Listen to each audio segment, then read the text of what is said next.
నమస్తే. సాగుదారులకు శుభోదయం. నేలతల్లి కార్యక్రమానికి స్వాగతం. శుభోదయం వేళ రైతుల్లో కొత్త ఆశలు చిగురించేలా, వారు ఆర్థిక ప్రగతిని సాధించేలా అభ్యుదయ రైతుల విజయగాథలతో సిద్ధమైంది ఇవాల్టి నేలతల్లి. అంతర్జాతీయంగా డిమాండ్ ఉన్న దీర్ఘకాలిక పంటలైన టిష్యూ కల్చర్ టేకు, శ్రీగంధం సాగులో పాటించాల్సిన యాజమాన్య పద్ధతులు, మెళకువలేంటో ఇవాల్టి మన నేలతల్లి కార్యక్రమంలో తెలుసుకుందాం. పదండి. వేలల్లో పెట్టుబడి, లక్షల్లో రాబడి, శ్రమ తక్కువ, ఆదాయం ఎక్కువ. కాస్త ఓపిక ఉండాలే గాని రైతు పంట పండుతుంది. అన్నీ కలిసొస్తే రైతు జీవితమే మారిపోతుంది. ఏ సాగుదారుడికైనా ఇంతకంటే ఏం కావాలి? మరి ఇవన్నీ సాధ్యం కావాలంటే రైతులు అంతర్జాతీయంగా డిమాండ్ ఉన్న పంటల సాగుకు శ్రీకారం చుట్టాల్సిందే. సంప్రదాయ పంటలతో సేద్యం గిట్టుబాటు కాక అప్పుల ఊబిలో కూరుకుపోతున్న రైతు దీర్ఘకాలిక పంటలైన టేకు, శ్రీగంధం సాగు ద్వారా లాభాలు పొందవచ్చని నిపుణులు సూచిస్తున్నారు. ప్రభుత్వాలు ఈ పంటల సాగుకు పలు ప్రోత్సాహకాలను అందిస్తున్నాయి. ఈ నేపథ్యంలో టిష్యూ కల్చర్ మొక్కలకు ప్రాధాన్యత లభిస్తోంది. మరి టిష్యూ కల్చర్ విధానంలో శ్రీగంధం, టేకు మొక్కల నాణ్యత ఏ విధంగా ఉంటుంది?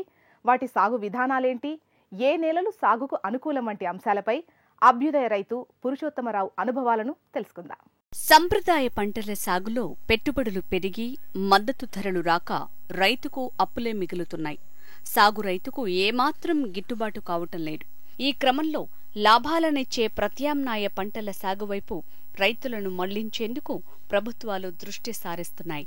ముఖ్యంగా శ్రీగంధం, టేకు వంటి అంతర్జాతీయంగా భారీ డిమాండున్న మొక్కల పెంపకాన్ని ప్రోత్సహిస్తున్నారు. ఇప్పటికే చాలా మంది రైతులు ప్రధాన పొలంలో వివిధ రకాల పంటలు సాగు చేస్తే గట్ల వెంబడి టేకు, శ్రీగంధం మొక్కలను పెంచుతున్నారు. అయితే సాగుపై సరైన అవగాహన లేక చాలా మంది రైతులు నష్టపోతున్నారు. అలాంటి రైతుల కోసమే 37 ఏళ్లుగా వ్యవసాయ అనుభవం ఉన్న అభ్యుదయ రైతు పురుషోత్తమరావు టిష్యూ కల్చర్, శ్రీగంధం, టేకు సాగులో తగు సూచనలు, సలహాల్ని అందిస్తున్నారు.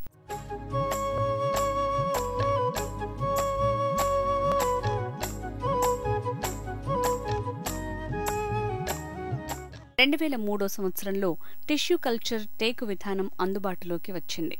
టిష్యూ అనేది ఒక ల్యాబ్లో తయారయ్యే మొక్క. ల్యాబ్లో తయారైన మొక్క నాణ్యంగా ఉంటుంది. వీటిని పెంచటం వల్ల అన్ని మొక్కలు ఒకేలా పెరుగుతాయి. సాధారణంగా అటవీ శాఖ అందించే మొక్కల నుంచి రైతులు లాభాలు పొందాలంటే కనీసం 30 ఏళ్ల సమయం పడుతుంది. కానీ టిష్యూ కల్చర్ విధానంలో రైతులు 10 నుంచి 12 ఏళ్లలోనే లాభదాయకమైన ఆదాయాన్ని పొందొచ్చు.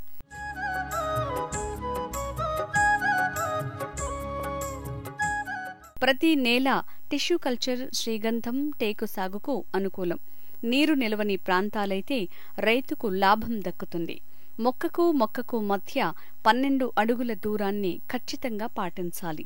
టేకు మధ్యలో ఖాళీగా ఉన్న ప్రాంతాల్లో శ్రీగంధం సాగు చేసుకోవచ్చు. ఎకరానికి 2 పంటలు కలుపుకుని 600 మొక్కల వరకు నాటుకోవచ్చు.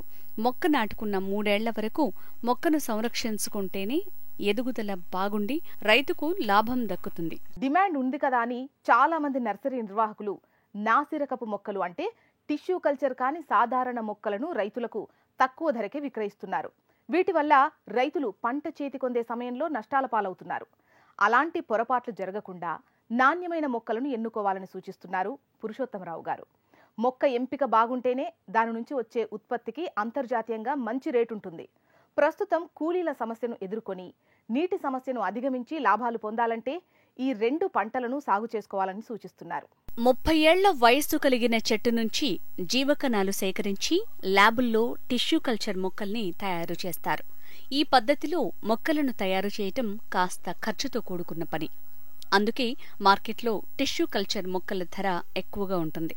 అందుకే రైతులు నర్సరీల్లో తక్కువ ధరకే మొక్కలు లభిస్తుండటంతో వాటినే కొనుగోలు చేస్తున్నారు. 25 నుంచి 30 సంవత్సరాల చెట్టు నుంచి ఆ యొక్క మొక్క మధ్యలో ఉన్నటువంటి టిష్యూస్ తీసుకుని దాని నుంచి తయారు చేసే మొక్క కాబట్టి టిష్యూ కల్చర్ వస్తుందన్నమాట. అంటే 25-30 సంవత్సరాల తర్వాత మనం ఏదైతే మొక్క నుంచి దాని ఒక జీవకణం తీసుకొని తయారు చేస్తున్నటువంటి మొక్క కాబట్టి మనం అనుకున్నటువంటి పారామీటర్స్ ఈ యొక్క టిష్యూ కల్చర్ శ్రీగంధంలో వస్తాయి. అలా కాకుండా మనకి నర్సరీలో దొరికేటటువంటి ఈ యొక్క మొక్కలు, ఈ గింజల ద్వారా చేసినటువంటి మొక్కలు కనుక మనం వేసుకున్నట్టయితే అందులో ఆయిల్ ఫామ్ అయ్యేటటువంటి ఆస్కారం లేదు. కాబట్టి రైతులు ఈ యొక్క విషయాన్ని గమనించుకోవాలి. తర్వాత చాలామంది రైతులు నన్ను అడుగుతుంటారు, చాలామంది ఫోన్లు చేసి, సార్ ఈ యొక్క టిష్యూ కల్చర్ టేక్ అనేది 25-30 సంవత్సరాలకు కూడా మాకు రాదు, మరి ఈ యొక్క 10 సంవత్సరాలకు ఎలా వస్తుంది అని చెప్పి చాలామందికి ఒక అనుమానం ఉందన్నమాట. అయితే మేము 2003లో మొదటిసారిగా ఈ యొక్క టిష్యూ కల్చర్ టేక్ ఇచ్చిన తర్వాత 2015-16 హుద్హుద్ తుఫాన్ టైంలో విశాఖపట్నం జిల్లాలో కూడా మేము ఆ చెట్లు కూలిపోవడం జరిగింది తుఫాన్కి.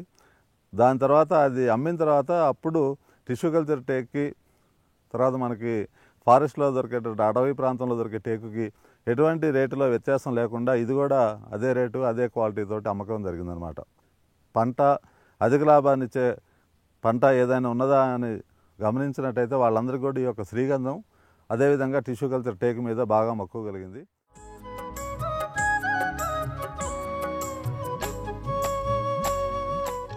నర్సరీ నిర్వాహకులు కూడా టిష్యూ కల్చర్ మొక్కల్ని విక్రయిస్తున్నారు.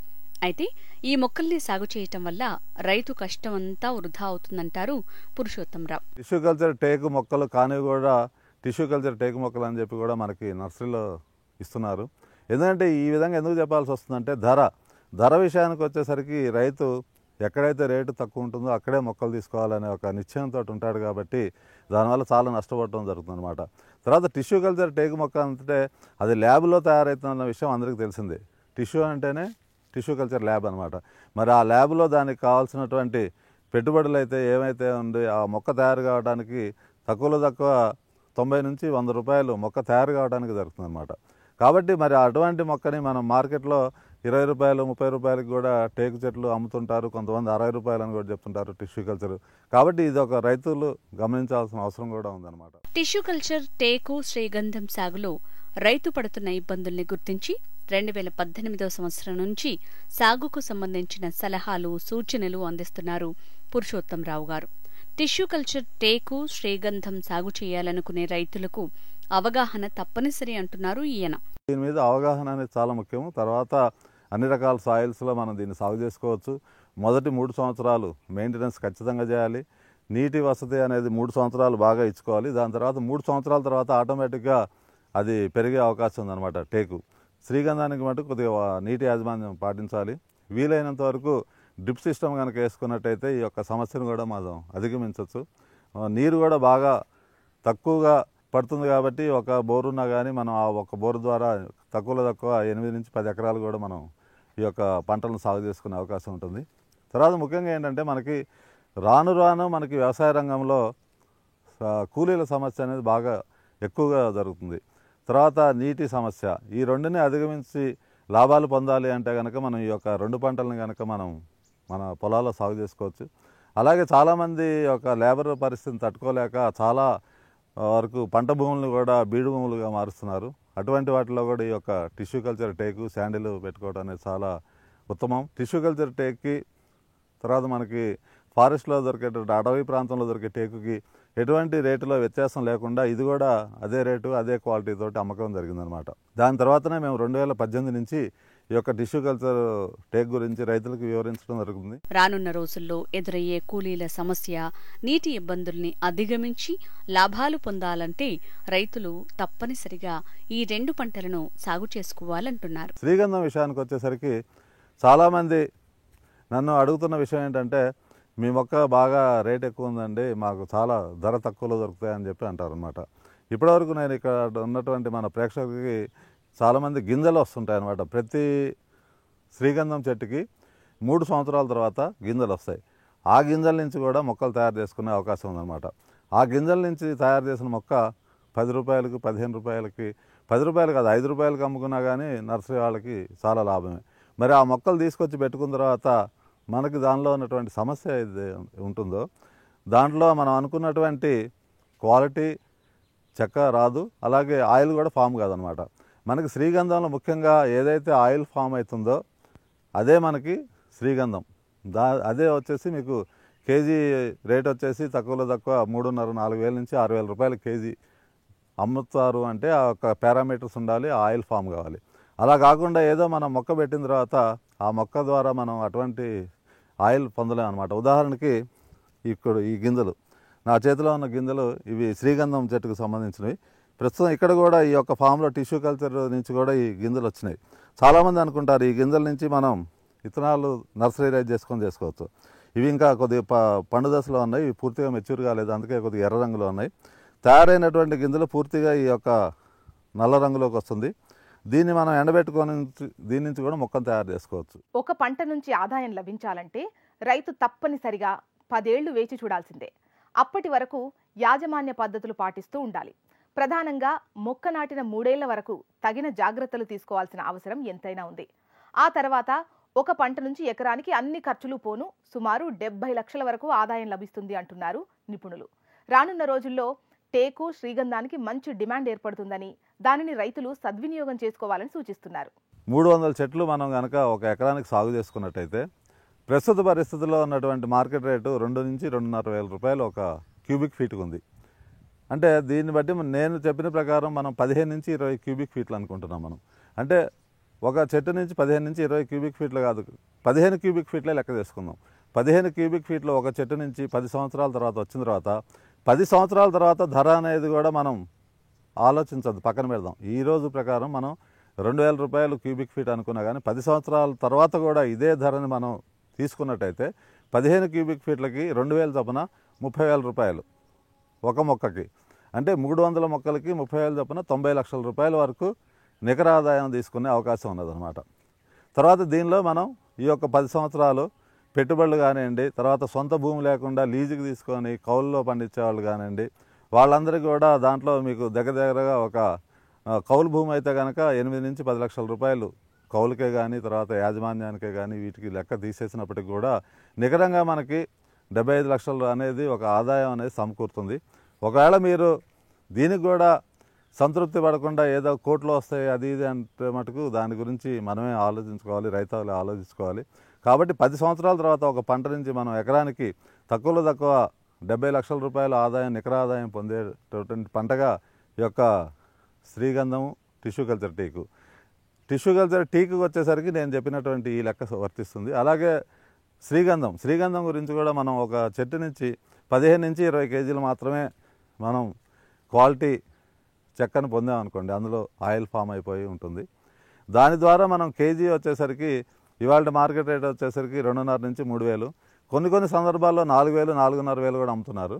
మనం 2,500 అనుకుందాం. 2,500 లెక్కన మనం అదే 15 కేజీలు కనుక తీసుకున్నట్టయితే కనుక 37,500 రూపాయలు. అంటే యావరేజ్ ఒక చెట్టుకు వచ్చేసి మనకి 30,000 అనుకున్నా కానీ అదొక 90 లక్షలు 300 చెట్ల మీద. కాబట్టి ఈ విధంగా మనం కనుక క్యాలిక్యులేషన్ చేసుకున్నట్టయితే ఒక ఎకరానికి టిష్యూ కల్చర్ టేకు సాగు చేసుకున్నట్టయితే ఎకరానికి 1,25 నుంచి 1,50 లక్షల రూపాయలు నికర ఆదాయం పొందే అవకాశం ఉన్నది. ఇందులో ఎటువంటి సమస్య లేదు. కాకపోతే యాజమాన్య పద్ధతులు పాటించాలి, నాణ్యమైనటువంటి మొక్క నాటుకోవాలి, అదేవిధంగా మొదటి 3 సంవత్సరాలు చక్కగా పెంచుకోవాలి.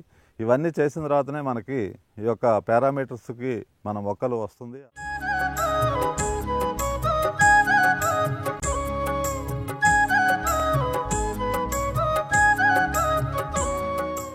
దీనికి వీలైనంత వరకు ఇక్కడ బోడో మిక్సర్ మనం అద్దుకోవాలి. అంటే బోడో మిక్సర్ అంటే మనకి బ్లైటెక్స్ కాపర్ ఆక్సిక్లోరైడ్ అనేది ఏదైతే వస్తుందో దాన్ని కొద్దిగా పేస్ట్ లాగా చేసి దీని మీద ఈ యొక్క గాయం మాన్చడానికి ఒక కాపర్ ఆక్సిక్లోరైడ్ పూత కనుక పూసినట్టయితే మనం దీని నుంచి ఎటువంటి రోగాలు చెట్లోకి ప్రవేశించకుండా అనేది కూడా జరుగుతుంది అన్నమాట. కాబట్టి తర్వాత వీలైతే ఒకవేళ మీకు ఈ విధంగా ఎక్కడన్నా చెదలు ఏదైనా కనిపిస్తే కూడా మీరు కింద బోడో మిక్సర్ ద్రావణంతో కూడా కొద్దిగా భూమి నేలకి ఒక 1.5 నుంచి 2 అడుగుల వరకు మీరు బోడో మిక్సర్ పేస్ట్ చేసుకోవచ్చు. తర్వాత మీకు ఇది ఒక చెట్టు మీకు ఇక్కడ కనిపిస్తుంది. ఈ పైన ఉండేటటువంటి బెరడ్ని మొత్తాన్ని కూడా సాఫ్ట్ వుడ్ కింద అంటాము. దాని తర్వాత ఇది హార్డ్ వుడ్ కింద తయారవుతుంది అన్నమాట. ఈ యొక్క టిష్యూ కల్చర్ మొక్కలో ఉన్నటువంటి ప్రత్యేకత ఏంటంటే ఈ యొక్క సాఫ్ట్ వుడ్ అనేది మీకు ఒక అంగుళం లోపలే వస్తుంది, మిగతాది మొత్తం కూడా మీకు హార్డ్ వుడ్ తయారవుతుంది అనమాట. కాబట్టి ఈ యొక్క సాఫ్ట్ వుడ్ మనకి ఎటువంటి పనికిరాదు, ఈ హార్డ్ వుడ్ ఒకటే మనకి పనిచేస్తుంది అనమాట. కాబట్టి హార్డ్ వుడ్ కూడా టిష్యూ కల్చర్లో బాగా ఎక్కువగా ఉంటుంది అనమాట. కాబట్టి రైతాంగం ఇది కూడా గమనించాల్సిన అవసరం ఉంది. శ్రీగంధం మొక్కలు ఎదుగుదల బాగుండాలి, దానికి పోషకాలు అందాలి అంటే మాత్రం తోటకూర మొక్కలను ఆహారంగా అందించాలని సూచిస్తున్నారు పురుషోత్తమరావు గారు. శ్రీగంధం మొక్కలకు అడుగు దూరంలో తోటకూర ఆకులను వేసుకోవాలంటున్నారు. తద్వారా నాణ్యమైన దిగుబడి అందుతుంది అంటున్నారు. ఇక చాలా మంది శ్రీగంధం చెట్లకు నీడనందించేందుకు అంతర పంటలుగా సీతాఫలం, జామ వంటి మొక్కలను నాటుతారు. వాటి వల్ల పెద్దగా ఉపయోగం ఉండదు అంటున్నారు. శ్రీగంధం మధ్యలో టేకు చెట్లు పెట్టుకుంటే మొక్కలకు నీడను అందించడంతో పాటు అదనపు ఆదాయాన్ని ఆర్జించవచ్చు అంటున్నారు. ప్రస్తుతం ఇక్కడ ఉన్నటువంటి ఈ యొక్క శ్రీగంధం మొక్కనే చూద్దాం. ఈ యొక్క మొక్క ఇది పెట్టి మనం ఈ మొక్క పెట్టిన తర్వాత దీనికి కింద ఉన్నటువంటి ఏదైతే దీనికి ఆహారాన్ని అందించే కింద తోటకూర మొక్కలు పెట్టడం కూడా జరిగిందనమాట. ఈ యొక్క తోటకూర మొక్కలు ఆహారానికి ఈ యొక్క మొక్క ఆహారం అనేది ఈ మొక్క ద్వారా తీసుకుంటుంది కాబట్టి మనం ఇక్కడ తోటకూర జాతి మొక్కలు వేస్తున్నాం అనమాట. అమరంతస్ అంటారు దీన్ని ఇంగ్లీష్లో. ఈ యొక్క మొక్క అనేది మీకు వర్షాకాలంలో ఈ యొక్క మొక్క గింజలు ఇప్పుడు ఇవి గింజలు ఎండాకాలంలో రాలిపోతే వర్షాకాలంలో వీటంతటి మొలిచే అవకాశం ఉంది కాబట్టి ఈ యొక్క తోటకూరనే మేము ఎక్కువ ఇవ్వడం జరుగుతుంది. ఈ యొక్క పారాసైట్ మొక్క ద్వారా మీకు మొక్కకు ఆహారం అందుతుంది. చాలామంది ఏం చేస్తున్నారంటే ఈ యొక్క శ్రీగంధం పక్కన సీతాఫలం, సర్వే, జామ ఇట్లా రకరకాల మొక్కలు కూడా పెట్టుకుంటున్నారు అనమాట. అయితే అవన్నీ అవసరం లేదు. మనకి ప్రస్తుతం ఈ యొక్క ఆహారం అందించే మొక్కగా ఈ యొక్క తోటకూర జాతి మొక్క సరిపోతుంది. దీన్ని మనం కావాలనుకుంటే సంవత్సరానికి 2-3 సార్లు కూడా గింజలు చల్లుకుంటే కూడా సరిపోతుంది అనమాట. ఖచ్చితంగా శ్రీగంధం చెట్టుకి 1 అడుగు దూరంలో చెట్టు చుట్టూతా ఖచ్చితంగా ఈ యొక్క ఆహారాన్ని అందించే మొక్క అనేది ఉండాలి. అది ఉన్నప్పుడే ఆ మొక్క యొక్క గ్రోత్ కూడా బాగా వస్తుంది అనమాట. మనం కూడా ఇక్కడ విజువల్స్లో చూసే ఉండొచ్చు. ఎక్కడైతే గ్రోత్ బాగా ఉంటుంది అలాగే దీని యొక్క స్టెమ్ బాగా వస్తుందో అక్కడ ఖచ్చితంగా కింద ఈ యొక్క ఆహారాన్ని అందించే మొక్క ఉంటేనే ఆ విధంగా వస్తుంది అనమాట. లేదంటే కనుక నాణ్యమైన మొక్క వచ్చే అవకాశం ఉండదు. తర్వాత హోస్ట్ ప్లాంట్ కింద కూడా ఈ యొక్క టేకు చెట్టు బాగా పనిచేస్తుంది అనమాట. అంటే లోపల వేర్లు 2 కలుసుకునేటట్టుగా ఉంటాయి. తర్వాత ముఖ్యంగా ఇందులో ఉన్నటువంటి ఒక విశేషం ఏంటంటే ఈ యొక్క శాండిల్కి 7 సంవత్సరాల తర్వాత నీడ అనేది చాలా ఖచ్చితంగా అవసరం ఉంటుంది అనమాట. నీడ ఉంటేనే ఆయిల్ ఫామ్ అవడానికి అవకాశాలు ఎక్కువగా ఉంటుంది. ఒకటి మనం నాణ్యమైనటువంటి మొక్కను సేకరించుకుంటాం. దాని తర్వాత 7 సంవత్సరాల తర్వాత నీడను కల్పించాల్సిన అవసరం కూడా ఉంటుందన్నమాట. మరి నీడ కోసం మనం పెట్టేటువంటి జామ కానీ సీతాఫలం కానీ అదేవిధంగా సరుగుడు చెట్లు ఇట్లాంటివన్నీ కూడా అంత అనుకున్నంతగా నీడనివ్వవు కాబట్టి ఈ యొక్క టేకు చెట్లలో మనం ఈ యొక్క శ్రీగంధం మొక్కలు పెట్టుకున్నట్టయితే ఆ యొక్క టేకు నీడ ఈ యొక్క శ్రీగంధానికి బాగా పనిచేస్తుంది అనమాట. టేకులో ఉన్న ప్రత్యేకత ఏంటంటే శీతాకాలంలో ఆకు రాలుస్తుంది, ఎండాకాలంలో ఆకు వస్తుంది, కొత్త ఆకు చిగురిస్తాయి అనమాట. అంటే మనకి ఎండలు మొదలయ్యే ముందర కొత్త ఆకు వస్తుంది కాబట్టి ఎండాకాలం పూర్తిగా మనకి నీడ ఉంటుంది శ్రీగంధం చెట్లకి. కాబట్టి ఈ విధంగా నీడ రావడం వల్ల మనకి ఆయిల్ ఫామ్ అనేది కూడా జరుగుతుందన్నమాట. కాబట్టి ఈ విధంగా మనం చూసుకున్నట్టయితే అన్ని విధాలా కూడా శ్రీగంధము, టిష్యూ కల్చర్, టేకు ఈ 2 కనుక మనం 1 ఎకరంలో సాగు చేసుకున్నట్టయితే మంచి లాభాలు పొందవచ్చు.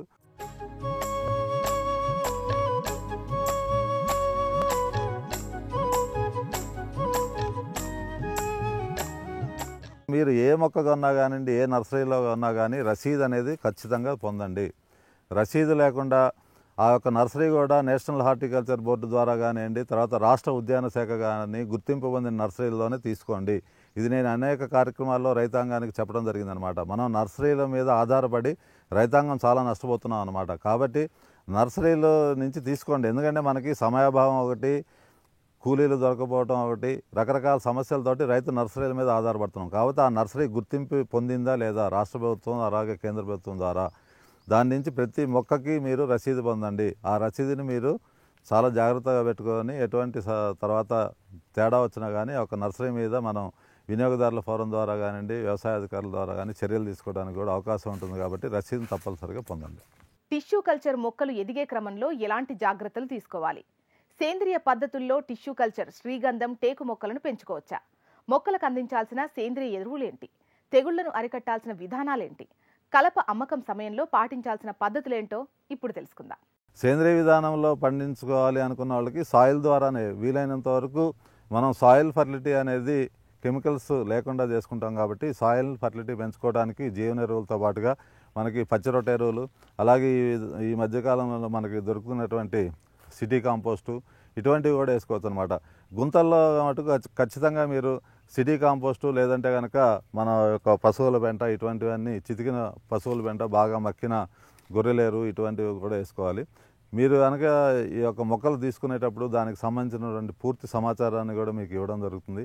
కాబట్టి ఈ విధంగా కనుక మీరు సరైనటువంటి యాజమాన్య పద్ధతులు పాటిస్తూ నేల భూసారాన్ని పెంచుకుంటూ చెప్పినటువంటి పద్ధతిలో 12x12 అడుగులు తక్కువ కాకుండా దూరాన్ని పాటిస్తూ వీలైతే 12x15 అడుగులో చేసుకుంటూ మధ్యలో శ్రీగంధం పెట్టుకోవచ్చు, లేదంటే శ్రీగంధం లేకుండా ఒట్టిగా టేకును కూడా మీరు సాగు చేసుకోవచ్చు. అసలు టిష్యూ కల్చర్ టేకు 10 సంవత్సరాల తర్వాత దీన్ని కొనేవాళ్ళు ఉంటారా లేదా అనేది కూడా ఒక అనుమానం చాలామంది రైతుల్లో ఉందన్నమాట. ఇప్పుడు మనం ప్రస్తుతం ఇతర దేశాల నుంచి మనం ఈ యొక్క టేకుని ఇంపోర్ట్ చేసుకోవటం జరుగుతుందన్నమాట.